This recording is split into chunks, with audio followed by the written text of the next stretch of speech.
What's up guys, ChocoTaco here. This week I'm back with a guide for winning games in PUBG. Whether you haven't tasted your first chicken dinner yet, or if you have some wins under your belt, this video is for you. I've been using the strategy in this video since Season 2 to climb the leaderboards to rank 1 solo kill rating in North America, and to the top 10 overall rating in North America. All the gameplay we're going to see in the video is of first-person solos. This guide though definitely works for third person, and it also works really well for duos and for squads. We'll be covering the early game, mid game, and the end game. You can definitely adapt this strategy to your own playstyle, and you can incorporate only parts of this guide into your own games. I've heard from a lot of people that they can actually make it to the top 10, but they can't finish out the game. I've also heard from people that they can make it to the mid game, but they have trouble staying alive until the very end of the game. Either way, I'm confident you'll benefit from the entire video. Let's start by going over the early game. PUBG is a game about decision making, and the first decision you'll need to make every game is where you're going to land. Two things you'll want to consider when deciding where to land are risk and loot. Ideally, you want to land somewhere that has really low risk, but that also has really good loot. Unfortunately, there aren't really any places in the game like that, but we can get pretty close. Getting good loot early is going to greatly improve your combat options, and it's going to help minimize your risk later on in the game. Large locations like Pochinki and the military base have really good loot, but they're very high risk because of their popularity. Remote areas, on the other hand, are low risk, but they don't have good consistent loot. Let's look at some areas that have relatively low risk, but also have good loot. The 5 coastal cities, Zarki, Severny, Lipovka, Milta, and Primorsk, are all really great starting locations. In most of my games, I'm landing at one of these cities. The loot's good, and there's usually a small number of players. I recommend aiming for a building right on the edge of a city. If you land in the middle of the city, you now have to worry about enemies on all sides of you. But if you land on the edge of the city, you have a lot less to worry about. Here I'm landing at the cafe in Severny. Since I'm on the edge, I don't really have to worry about enemies to my east. Once you land, you should immediately start looting. As I mentioned before, this guide can accommodate multiple playstyles, and the size of these cities really helps with that. If you're more of an aggressive player, you can loot and then go hunt other players and go for kills.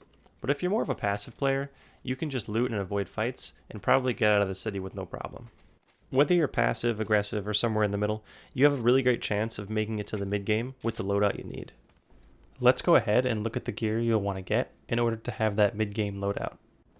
The first thing is meds. You're going to want 2 or more first aid kits and 2 or more boosters. That's energy drinks and painkillers.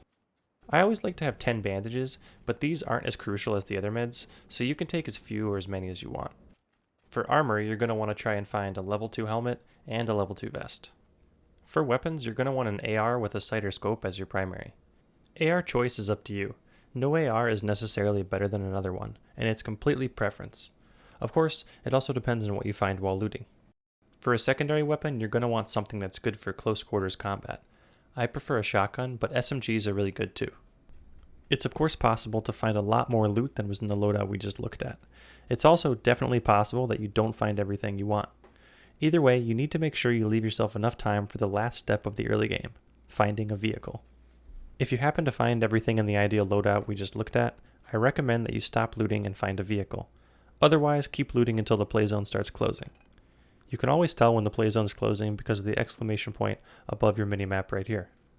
The best place to look for a vehicle is along the road, but the spawns are not consistent.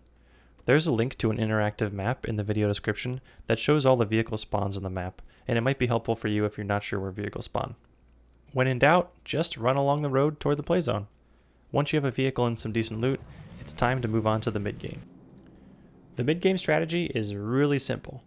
All you have to do is drive to a building in the center of the play zone and defend that building. You're going to repeat this process every time a new play zone appears until you reach the end of the game. It's important to pay attention when a new play zone appears. You want to drive to the new building immediately after the new zone is shown on the map.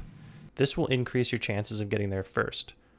Once you're in the building, I recommend patrolling the windows and looking for enemies.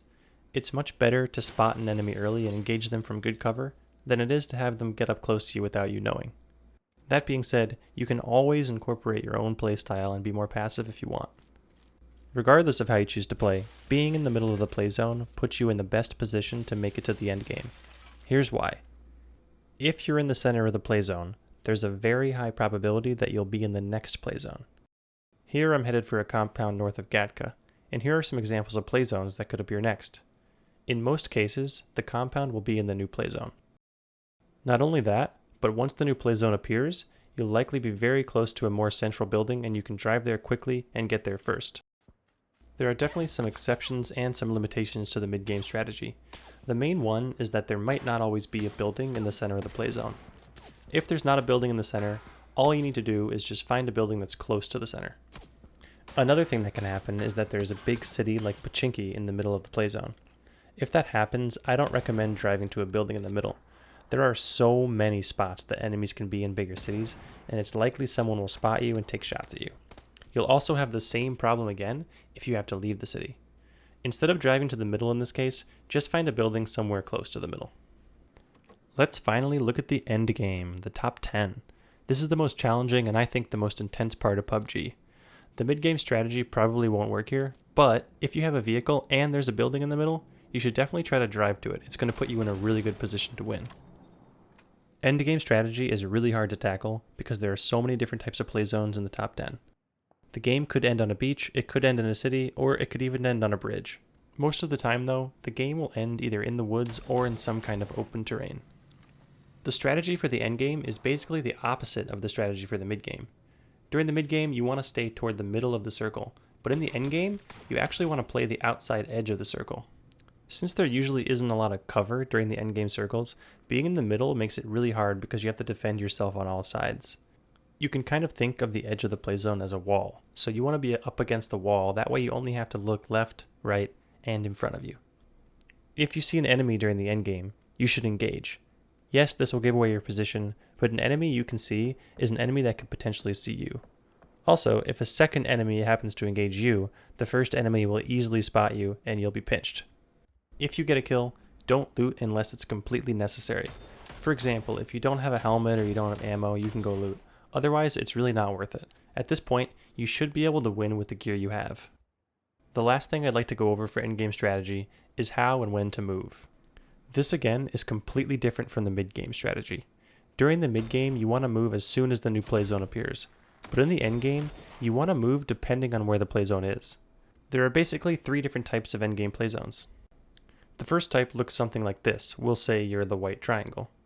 If you have a play zone like this that you're already in, you don't need to move, you should just stay where you are. The next type of play zone looks like this. Here you want to move as late as possible. Most players at this point in the game will be sitting still, so if you move too early, there's a good chance you'll be spotted. Think of trees, rocks, and other cover along the way as checkpoints. You want to go from checkpoint to checkpoint so that you can get behind cover quickly if an enemy engages. Also, remember that most players are probably doing the exact same thing you're doing. When you're running in, make sure to look around because if you can spot someone first, you'll have a huge advantage. The last type of play zone looks like this, and it's by far the hardest to deal with. Instead of waiting, you'll need to move immediately for this one. However, instead of moving directly to the circle, it's best to move along the edge. This is actually a relatively safe move, and it will give you the best chance of not being spotted. You probably won't get shot from behind because you just came from that direction, and you won't get shot from outside the zone. Eventually, you'll either make it to the new play zone, or you'll be forced into the new zone when it closes. Just like before, you're going to want to move from cover to cover until you're safely in the new zone. All you have to do now is repeat this process until the end of the game. One reason the end game is so challenging is because we don't experience it as much as we do the early game and the mid game. Whether you win or you lose the end game, take some time to think about what you could have done better. Sometimes there isn't anything you could have done better, but usually there's something.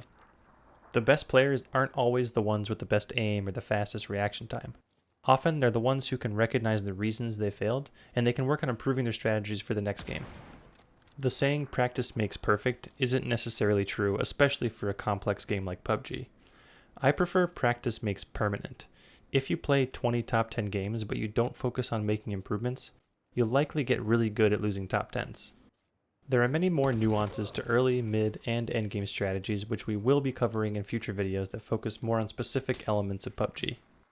This was more of a big picture look at a strategy for winning games.